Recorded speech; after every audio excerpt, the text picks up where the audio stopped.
Big boss 8లో 4వ వారం సోనియా బయటకు వచ్చేసింది. ఎలిమినేషన్ ప్రక్రియలో భాగంగా చివరగా మణికంఠ సోనియాలు మిగిలారు.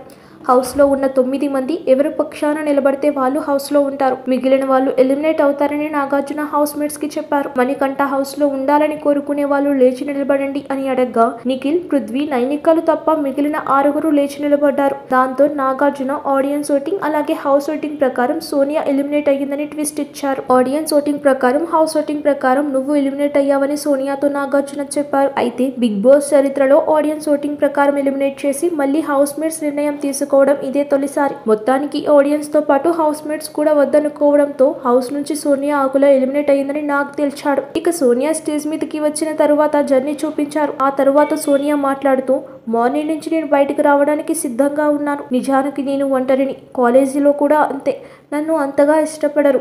నేను మారను. ఉన్నది ఉన్నట్లు చెబుతాను. తప్పు అయితే తప్పు, ఒప్పు అయితే ఒప్పు చెబుతాను అంటూ చెప్పుకొచ్చింది. ఆ తర్వాత ఏకంగా నాగికి షాక్ ఇచ్చింది. తన ఎలిమినేషన్ కి నాగార్జున కూడా ఒక కారణం అన్నట్లు చెప్పింది. నేను మీ జడ్జిమెంట్ కోసం వెయిట్ చేశా. ముందు వారం మీరు నాకేం చెప్పలేదు కాబట్టి నేను బాగానే ఆడుతున్నానని అనుకున్నా అని పేర్కొంది. ఇక హౌస్ మేట్స్ తో మాట్లాడుతూ, సీతికి మొదట్లోనే నామినేషన్ చేశాను. యష్మి అయినా నన్ను అర్థం చేసుకోవడానికి ట్రై చేసింది. కానీ మిగిలిన వాళ్ళంతా, ముఖ్యంగా అమ్మాయిలంతా కలిసి టీమప్ అయ్యి నేను ఒంటరి అని చూపించారు. సీతు, నిఖిల్ అండ్ పృథ్వీకి ప్రాధాన్యత ఇస్తూ ఉంటుంది. నిఖిల్ అండ్ పృథ్వీ వీళ్ళిద్దరూ ఏమో నాకు ప్రాధాన్యత ఇస్తారు. అందుకే వీళ్ళు అందరి కోసం అన్నట్లు ఉంటారు అంటూ ఊహించని రీతిలో మాట్లాడి బయటకు వచ్చింది.